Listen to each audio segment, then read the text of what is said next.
కష్టాలు పడాల్సిన కర్మ నాకేంటే? ఏడవలసింది నువ్వు, ఏడుస్తూ ఉండాల్సింది కూడా నువ్వే. మర్యాదగా బండి తీయి. నువ్వు ఎంత అర్చినా సరే, నేను కూరగాయలు కొనేంత వరకు అంగుళం కదలదు ఈ బండి. నిన్ను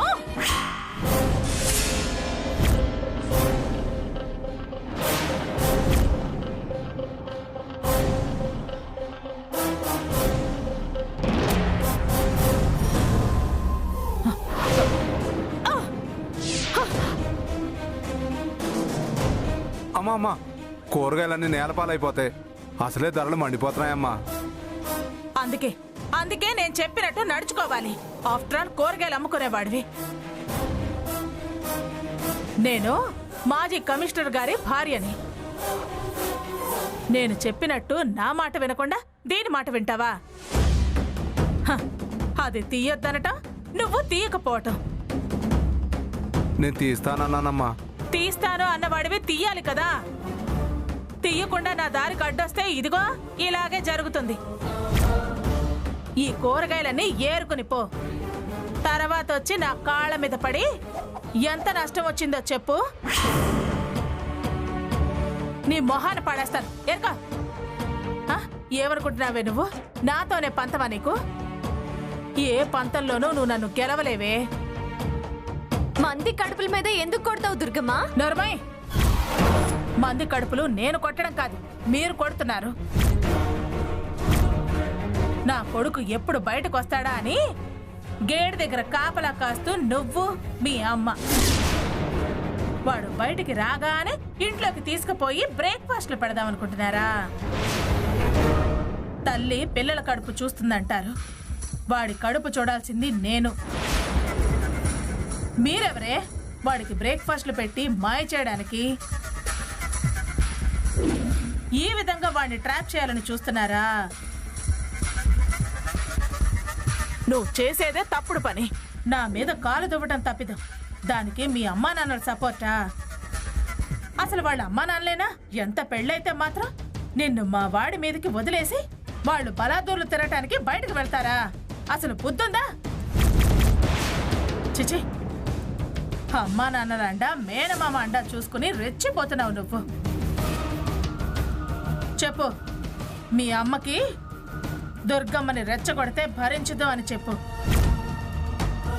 తల్లి తల్లిలా ఉండాలి. మీ అమ్మ చేసే పని అసలు ఏమంటారో తెలుసా? Durgamma! Normal normal normal normal. అంత పౌరుషం ఉన్నదానివే అయితే ఆ పని చేయటం తప్పు అని నువ్వు చెప్పు. తల్లి స్థానంలో ఉండి జరగాల్సిన సాంప్రదాయాల్ని వదిలేసి నిన్నిలా వదిలేసి వాళ్ళు పోతూ ఉంటే ఏంటి అర్థం? మేం భార్యాభర్తలమే కదా, తప్పే ఉంది అని పిల్లాన్ని ఎత్తుకుని రావాలని చూస్తున్నావేమో.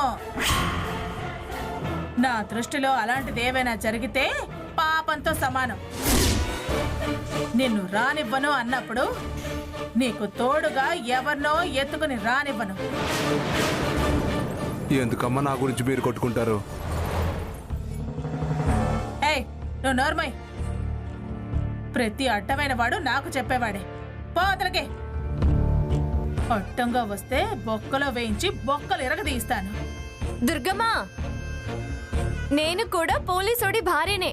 ఒక పెద్ద పోలీస్ ఆఫీసర్ కి కోడల్ని. అబ్బో, నువ్వు అనుకోగానే అయిపోవమ్మా. పోలీసు భార్యవైతే నా మీదే కేసు పెడతావా? అవునులే, నువ్వు ఎవరి మీదైనా పెడతావే, తెగించిందానివి. మీ దగ్గర సంసారం చేసుకునే లక్షణాలు లేవు, ఇలా కాళ్ళు పీకే లక్షణాలు తప్ప. పోవే అవతలకి పో.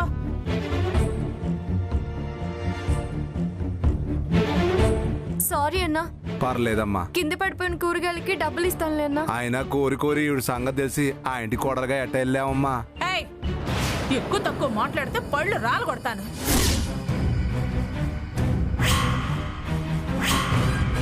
ఓ పని చేయండి అమ్మా, మీరు విడివిడిగా వేరే కాపురాలు పెట్టుకోండి.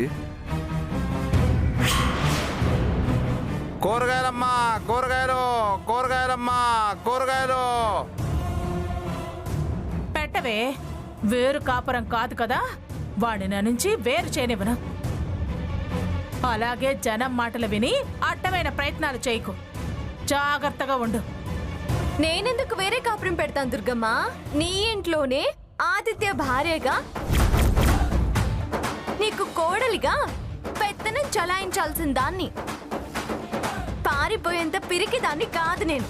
తొందరలోనే నీ ఇంటికొచ్చి తీరుతాను చూడు. చూస్తానే, అది చూస్తాను.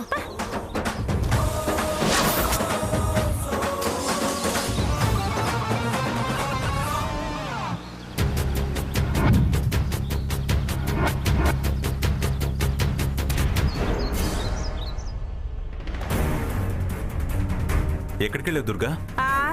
జనాభా లెక్కలేయడానికి. అదేంటి, నీకు ఇంట్లో జనాలే గుర్తించడం రాదు, ఇక ఊళ్ళో జనాలేం గుర్తిస్తావు? ఇదిగో ఇలా మాట్లాడితేనే నాకు చిరెత్తుకొచ్చేది. చూడు, నీకు జోకు వేయడమే రాదు, అవతలి వాళ్ళ జోక్ని ఎంజాయ్ చేయడం అస్సలు రాదు. నువ్వు సీరియస్గా ఉంటే మేం సర్దుకుపోవాలి, కానీ మేం సీరియస్గా ఉంటే నువ్వు అడ్జస్ట్ అవ్వవా? ఇప్పుడు ఏ విషయంలో నన్ను అడ్జస్ట్ అవ్వమంటారు? ఆవేశంగా కాదో, ఏ విషయమైనా సావధానంగా వింటే బుర్రకెక్కుతుంది. మీ చేష్టలకి నా బుర్ర ఎప్పుడో వేడెక్కి కరిగిపోయింది. ఇక నాకు బుర్ర ఎక్కడుంది? అంగీకరిస్తున్నావా? దేనికి? అదే బుర్రలేదన్న విషయాన్ని. ముందు మీ సావధాన చర్చ ఏమిటో చెప్పండి. గుమ్మడికాయ చికనమని పిల్లల్ని విడదీయడం, వీడిక్కడ అదక్కడ కుమిలిపోవడం నాకు నచ్చట్లేదు. మనసుల్ని వేధిస్తే పాపం తగులుతుంది దుర్గా. ఎవరు పసివాళ్ళు? నీ కొడుకు నీకు పసివాడేగా. అందుకే కదా వాళ్ళు బుగ్గలు గిల్లి వశం చేసుకోవాలని చూస్తుంది. ఇలా పెడార్థాలు తీస్తూ పంతాలకు పోతే ఈ పంచాయతీ జీవితకాలంలో తెగదు, ముడిపడదు. నాకు పరిష్కార మార్గం కనిపించింది. నువ్వు ఒప్పుకుంటే ఈ కలతలన్నీ తొలగి కథ కంచికి చేరుతుంది. ఏమిటో మీకు తట్టిన పరిష్కార మార్గం? మనం అర్జెంటుగా మీనాక్షమ్మ వారి గుడికి వెళ్దాం. ఏ అమ్మవారు ఏమైనా మీకు నచ్చ చెప్తానందా? అలా మీకేమైనా కలొచ్చిందా? కాదు, అమ్మవారి గుళ్ళో విశేషం నీకు తెలుసు కదా. ఆ గుళ్ళో చిలక అంగీకరిస్తే అమ్మవారు అనుమతించినట్టే, ఆశీర్వదించినట్టే అని అందరూ నమ్ముతారు. అయితే మనం గుడికి వెళదాం. అక్కడ తులసి చేత్తో ప్రసాదం చిలకకు పెట్టిద్దాం. చిలక గాని దాన్ని ముడితే అమ్మవారి ప్రసన్నం లభించినట్టే. కూష్మాండ దోషాలు, గృహగ్రహ శాంతులు, సమారాధనలు, సమస్త దేవతార్చనలు మానేసి ఆవిడ ఆశీర్వాదంతో తులసిని కోడలిగా అంగీకరించి కాపురానికి తీసుకొద్దాం. ఏంటేంటేంటేంటేంటి? తులసి చేత ప్రసాదం పెట్టిస్తారా? అది చిలక ముడితే అమ్మవారు ప్రసన్నం చెందినట్టేనా? ఆశీర్వాదాలు లభించినట్టేనా? అది నా కోడలు కాదు. దానికి నాకు కోడలయ్యే లక్షణాలు ఏ కోసానైనా ఉన్నాయా? అమ్మవారు అంగీకరిస్తే నేను ఒప్పుకోవాలా? చిలక చిక్కుముడి విప్పుతుంది, అది మీరు చెప్పటం, నేను ఒప్పుకోవటం. భలే చెప్పారండి. చిలక ముడితే అమ్మవారు నైవేద్యం ముట్టినట్ట? ఒప్పుకోను, నేను అసలు ఒప్పుకోను. అమ్మవారు అంగీకరించినా నేను మాత్రం అంగీకరించనండి. అమ్మవారు ఆగ్రహించినా అనుగ్రహించినా నేను మాత్రం ఒప్పుకోను. ఈ చిలక శాస్త్రాలు, గోసాయి ప్రశ్నలు ఇవన్నీ నేను నమ్మనుగాక నమ్మను. ఒప్పుకోకపోతే జీవితాంతం ఈ ఇంట్లో ప్రశాంతత ఉండదు. అది రాలేదని మీరు ప్రశాంతంగా ఉండలేకపోవచ్చు. మీ ప్రేమలు అలా ఉండొచ్చు. కానీ ఇప్పుడు నేను మాత్రం ప్రశాంతంగా ఉన్నాను. చిలక గుటక వేసిందని గుదిబండం తీసుకొచ్చి నా నెత్తి నేను పెట్టుకోలేను. ఆదిత్యకు వెంకటలక్ష్మితో పెళ్లి చేసి కోడలుగా తెచ్చుకున్నప్పుడు నాకు నిజమైన ప్రశాంతత. పోట్ల గిత్తం తెచ్చుకుని నేను కుట్లు కుట్టించుకోలేనండి. ఆదిత్యకి మళ్ళీ లక్ష్మితో పెళ్ళేంటి? మూర్ఖంగా మాట్లాడుకో. మూర్ఖత్వము, మొండితనము నా నిర్ణయం. అది దాన్నెవరూ మార్చలేరు. చిలక ఎంగిలి పడిందని ఆ తులసిని తీసుకొచ్చి నా నెత్తినెక్కించుకుని నిత్యం నేను పస్తులుండలేను. ఇంకెప్పుడు ఈ చిలక కథలు నా దగ్గర ప్రస్తావించకండి. ఇంకా నయం, గుడి చిలక అన్నారు. జాతకం, పత్తి, గవ్వలు ఇవన్నీ అనలేదు. సంతోషం. దుర్గమ్మ చేతలు నమ్మేదే కాని భ్రమలు, ఊహలు ఇవన్నీ నమ్మేది కాదండోయ్.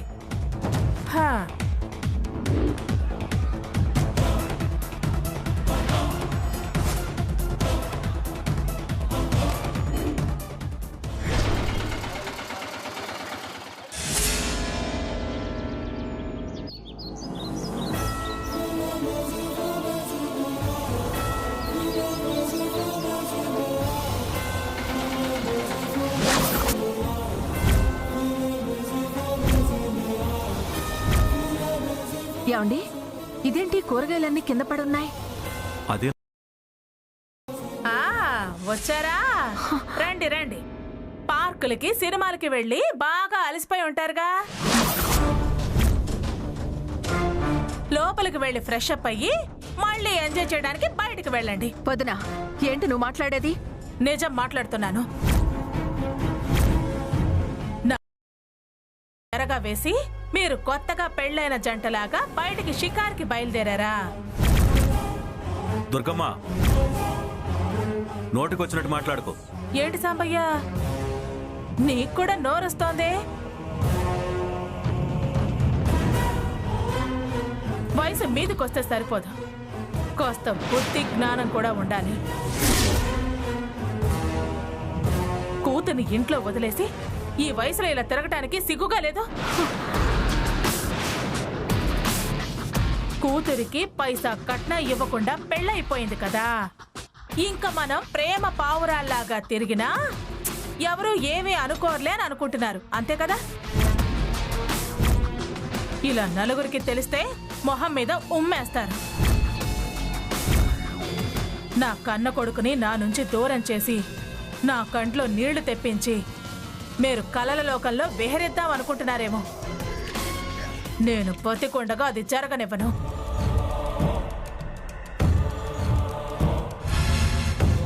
నా కొడుకుని నేను ఎలా దక్కించుకోవాలో నాకు బాగా తెలుసు. అమ్మా, నువ్వు చెప్పింది కరెక్ట్ అమ్మా. వీళ్ళందరూ మోసగాళ్ళు అని వాడి నోటి వెంటే అనిపిస్తాను. దూరం నుంచి చూస్తే ఆకాశం నేలను తాకినట్టుగానే అనిపిస్తుంది, కానీ అది ఎప్పటికీ నేలను తాకదు. మీ అందరికీ నేను ఓడినట్టుగానే కనిపించొచ్చు, కానీ ఈ దుర్గమ్మ ఓడటం అన్నది కలలో కూడా జరగని పని.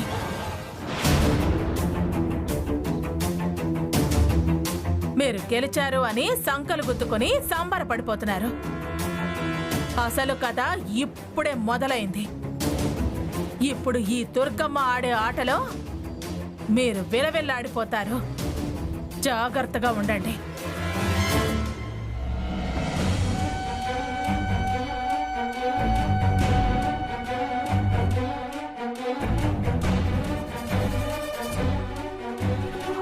తులసి,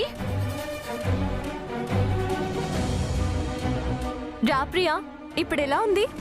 నా మాట సరే గాని మన ఇంటి ముందు కూరగాయలన్నీ పడున్నాయి, అసలేమైంది? అదా, మీ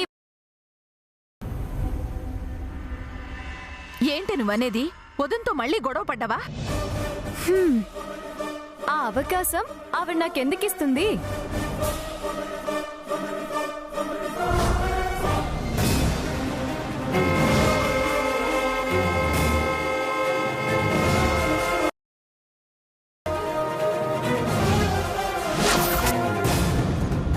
నేను కూరగాయలు తీసుకునేదాకా నువ్వు జరగాల్సిన పని లేదు.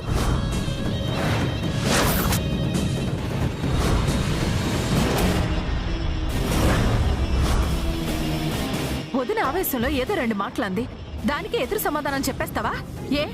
2 నిమిషాలు తలంచుకుంటే పోయేదేముంది? ఇలా నోరు పారేసుకుని లేనిపోని గొడవలన్నీ తెచ్చిపెడుతుంటాం. వదిన తన కొడుకు పెళ్లి తనకు నచ్చినట్టు జరగలేదనే కోపంలో ఉంది. ఈ టైంలో తనని రెచ్చగొట్టడం అవసరమా? అసలే నీ మీద పీకల వరకు పగ పెంచుకునుంది. దానికి తోడు ఆ వెంకటలక్ష్మి, మంగళాంబ, సత్యవతి నీ మీద లేనిపోనివి చెప్పి వదిన కక్ష కట్టేలా చేస్తున్నారు. పెళ్ళైన దానివే వదిన మనసులో స్థానం ఎలా సంపాదించుకోవాలో ఆలోచించుకోక ప్రతి చిన్న విషయానికి గొడవ పడితే ఎలా తులసి? ఆమె మాటలకు మౌనంగా ఉండాల్సిన పనేం లేదు. ఆమె చేతలకు చేతులు కట్టుకుని కూర్చోవలసిన అవసరమూ లేదు. మనం పడే కొద్దీ మనల్ని అనేవాళ్ళు ఎక్కువైపోతారు. ఒక్కసారి తిరిగి మనం సమాధానం చెప్తే ఎవ్వరూ నోరెత్తరు. ఒకవేళ దుర్గమ్మ నన్ను కాదని మిమ్మల్ని అంటే అస్సలు ఊరుకోను. నన్నన్నా సహిస్తానేమో గాని మిమ్మల్ని ఒక్క మాట అన్నా అస్సలు ఊరుకోను. దుర్గమ్మ ఏదో చేస్తుందని మీరు అనవసరంగా కంగారు పడి భయపడకండి. మీరు ధైర్యంగా ఉండండి. సరే, నేను వంట చేస్తాను, మీరు వెళ్ళి రెస్ట్ తీసుకోండి.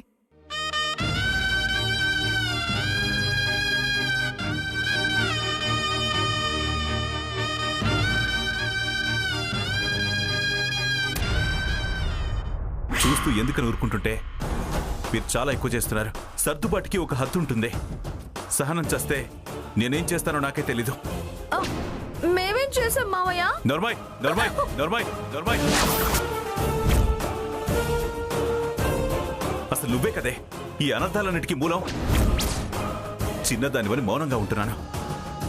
మళ్ళీ మితిమీరిపోతున్నారు, చిచ్చులు పెడుతున్నారు.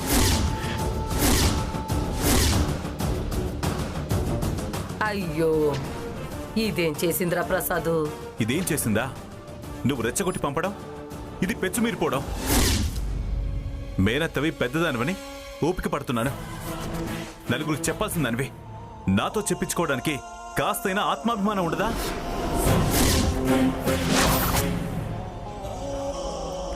వాస్తవానికి దుర్గ చాలా మంచిది. మనసున్న మనిషి. మానవత్వం, జాలి, దయ మెండుగా ఉన్న వ్యక్తి. దీని సీమంతానికి వచ్చావు, మనసుని కలుషితం చేశావు. నీ మాటలతో దీని బుర్రను పాడు చేశారు, అగ్గిలా రాజేశారు. ఆ అగ్గికి సత్యవతి ఆజ్యంలా తోడైంది. మా రెండు కుటుంబాల మధ్య చిచ్చు పెట్టి నా చెల్లెల్ని నాకు కాకుండా తోడబుట్టిందల్లా చూసుకునే దుర్గకు శత్రువులా తయారు చేశారు. దుర్గలా మారడానికి మీరే కారణం. తన పంతాన్ని ఆసరాగా చేసుకుని దాన్ని ఎరేసి ఆశ పెంచి తమాషా చూస్తున్నారు. నీ మనవరాలికి మేలు చేయడం కోసం నా మేనకోడల మీదకి ఉసిగొలిపా. పంతాలు పెంచి పట్టుదలను పెంచి అందరికీ ద్వేషం కలిగేలా చేశావు.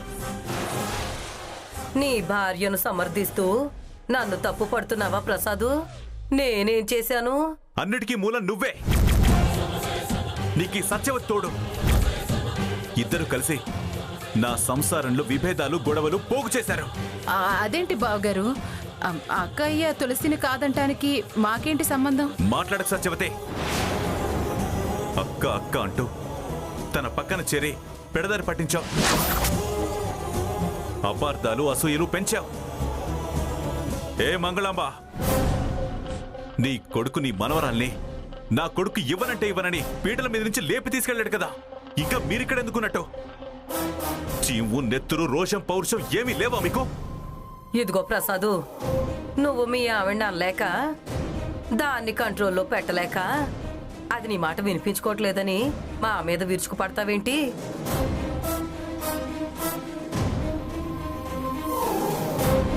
అది తులసిని కాదనుకుంటేనే నేను నా మనవరాల్ని మీరు ఒకటైతే మీకే సఖ్యత ఉంటే అసలు మేమెందుకు వస్తాం?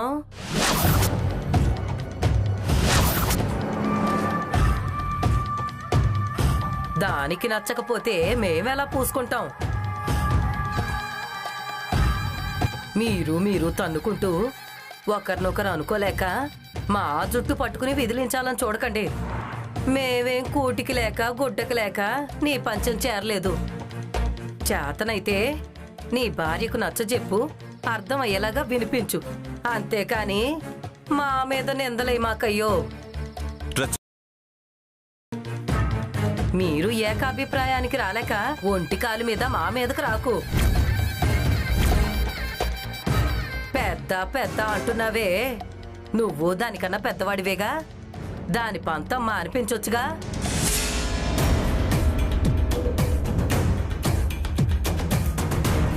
మీరు కలిసుంటే మేమెందుకు విడదీస్తాం? ఇదిగో పడుంటున్నాం కదా అని తేలిక చేసి మాట్లాడుకో.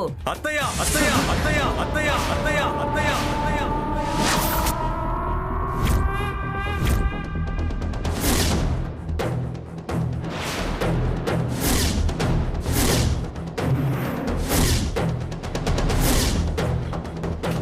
ఏంట్రా కొడతావా?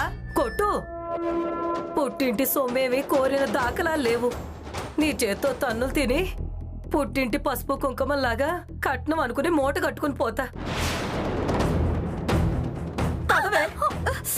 చేతగాక ఇలాగే ఆడవాళ్ల మీద చేతులు ఎత్తుతారు.